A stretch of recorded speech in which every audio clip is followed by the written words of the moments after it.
Good morning. This is Bill from Auto Europa Naples on a lovely Wednesday morning. I say lovely because some of the people around me have told me I need to be more chipper.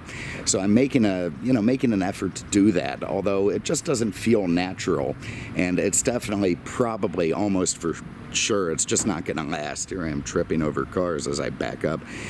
Anyway, I have today one of the nicest and cleanest and most attractive second-generation town cars that I have ever seen.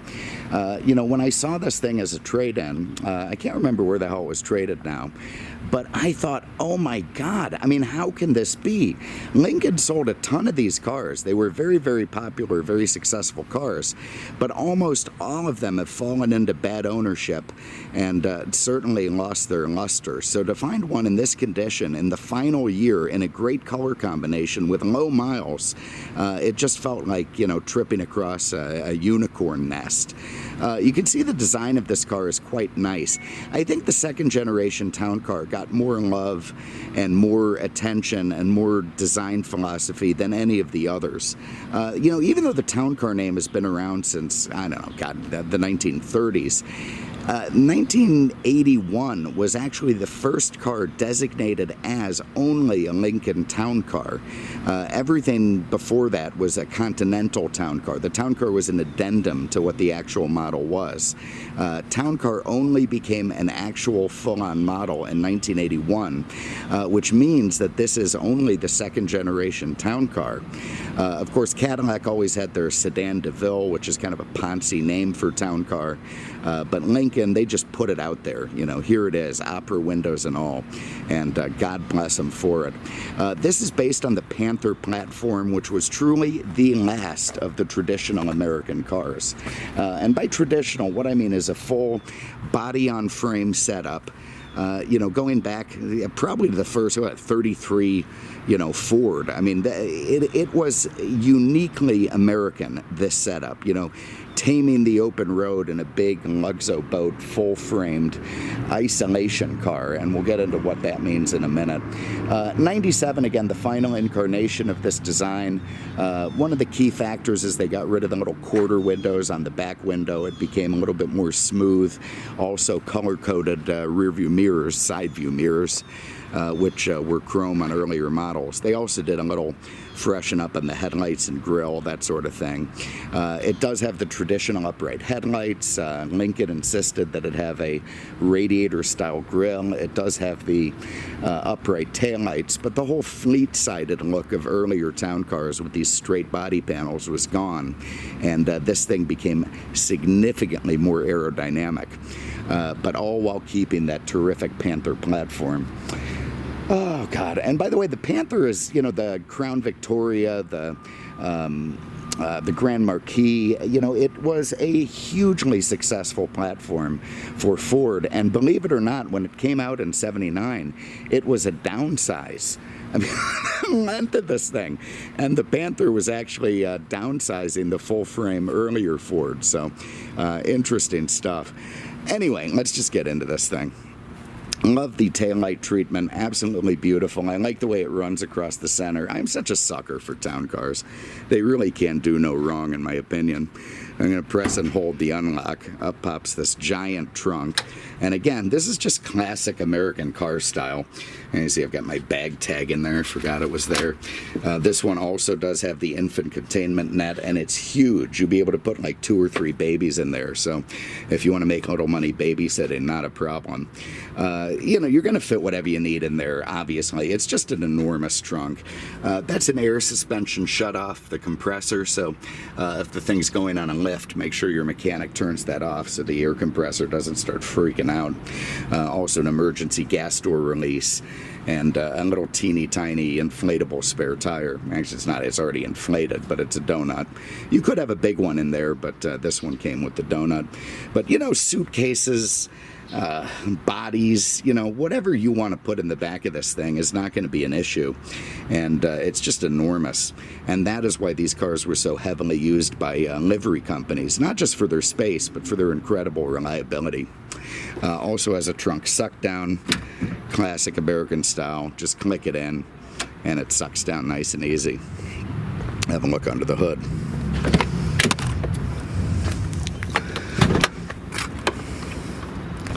So by the time 97 rolled around, this is that 4.6 liter V8 that was in a lot of Ford cars, including the Mustang, by the way. The GT had a very similar motor, just, you know, different exhaust and such. A little over 200 horsepower, very torquey, and more than capable of motivating this big car down the road. Terrific engine, and also widely renowned for being reliable. You could put hundreds of thousands of miles on these things without too much in the way of issues. Everything nice and proper under there, all very clean. The thing runs like a top, no issues at all. And just absolutely lovely. So that's made into a bulletproof 4-speed automatic transmission, electronically controlled, shifts nice, and the car turns in reasonable gas mileage for being enormous. Love seeing an Autocraft battery. That means some guy went to the Lincoln dealership to get his battery put in, so probably maintained it well. Down to the Uniroyal Tiger Paws. I mean, the official tire of anyone over the age of 80. Have to love it. And they're in great shape with those factory alloy wheels. You also see the cladding on the bottom. Lincoln moved away from having two-tone stuff to making everything more monochrome to sort of keep up with the times, and it does, you know, it does make this car look very, very nice. And the opera windows are just fantastic. Unlock this thing. Okay, here in the back, expanses of leather, expanses of legroom, a very, very comfortable place to be. You're going to fit 3 Canadians back there with no issue at all. Beautiful, soft dove gray leather, nice to sit in. I mean, it's like getting on a, you know, $2,000 couch at home. I mean, it's just a nice place to sit. You're going to be very, very happy back there. I had to bring in my dad, my 96-year-old dad. If you think I'm cranky, by the way, wait till you meet this guy. But I brought him around for errands yesterday, and I picked this car because I figured it was the least likely one that he could complain about, and that did work out. He really didn't complain, which was great. Anyway, you see those great opera windows. Those were made years ago because, of course, these big sedans had these big C-pillars, and the idea was that these things would help increase visibility. Whether it worked or not, who knows, but it became kind of a styling cue. See the little map pockets at the back of the doors. Nice leather stitched in there. You know, very good fit and finish on these cars. And, of course, an ashtray for rear smokers to smoke with. You also get a keypad entry. Let's see if that's in here. Mike, I had a 90 town car when I was a kid. God, I might have been 22 when I bought it. It's kind of a ridiculous car for a young person.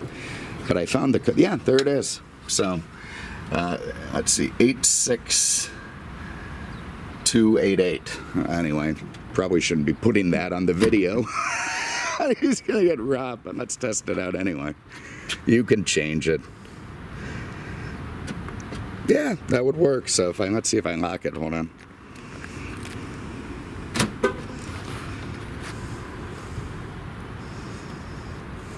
All right, and I think you hit 1, 2 to opening it. No, 3, 4, 9, 0, whatever. Anyway, you can hit another button and open all 4 doors. But all right, so I'm going to change that code. So don't come here and try to rob the car. It's going to be changed. Anyway, inside up front, lovely, again with the lazy boys, and also seating for 3. There's 3 distinct seat belts up there, so you'll be able to fit all your passengers, no problem. 6-passenger sedan. I mean, that is so lovely and American. The color's great, really contrasts nice with the silver. You got kind of 2, you know, a nice light super dove gray and a darker gray. Looks terrific. They updated the dash, I want to say in 93 or 4, to make it more of a wraparound thing. You see where the door panels kind of swoop up and now go into the dashboard. You know, that was just to keep the design current.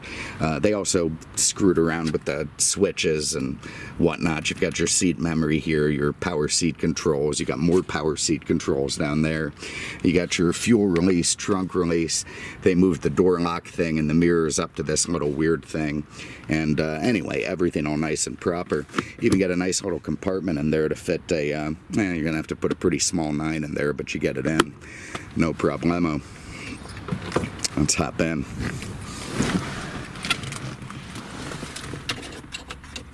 All right, we're going to fire it up. Key in the slot. That big V8 fires to life. Now, one thing I love in this generation is the dashboard. That fluorescent display is beautiful. That came standard on the Signature model, and that proved to be a very popular option in this car for obvious reasons. I mean, some digital dashes just looked like crap, and Lincoln did a really, really nice job on it. I like the hot and cold engine slider, the fuel slider.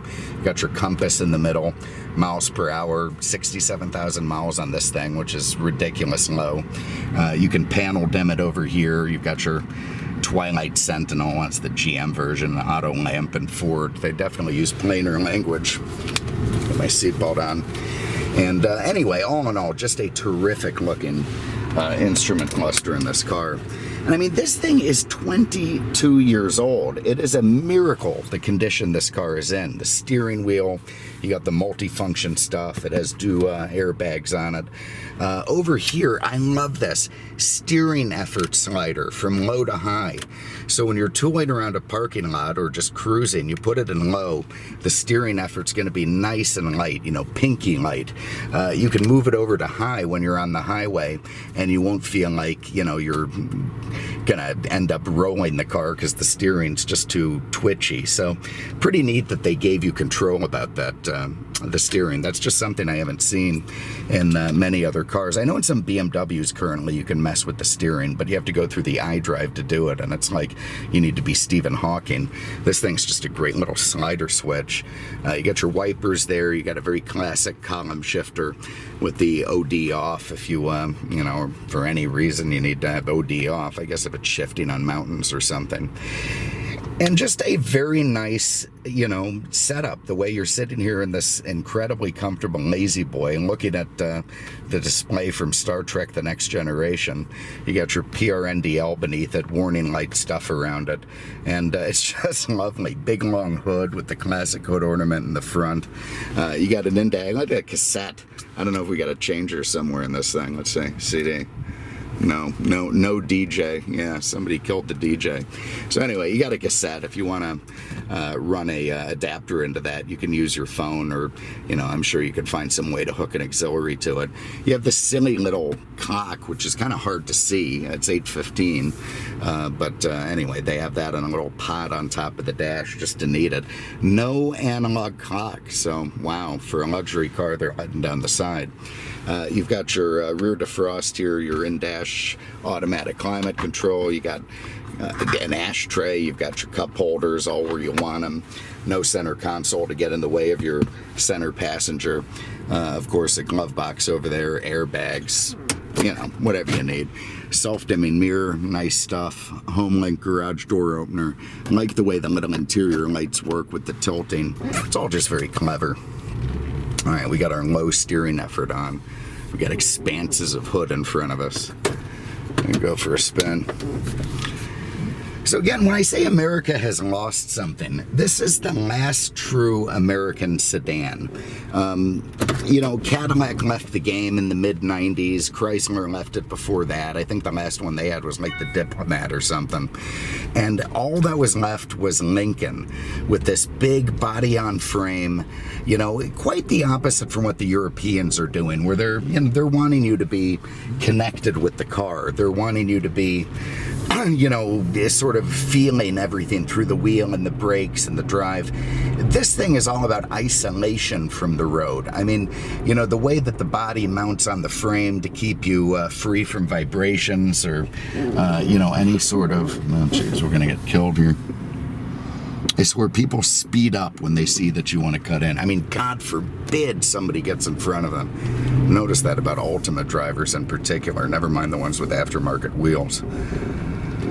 It's almost like the same stigma of a cracked phone screen. But anyway, so it's all about isolation. You know, the steering feel, the suspension feel. You're floating on this thing. I mean, it absorbs bumps in such a way that you'll never know they were there. Goes over potholes in a way that just absolutely minimizes them. And again, that's why it was so widely used in livery, along with the reliability and the space. And it's also why so many people kept buying them them and why they were so popular. I mean, look, let's face it, a guy's been on Earth 70 years. He knows a thing or two.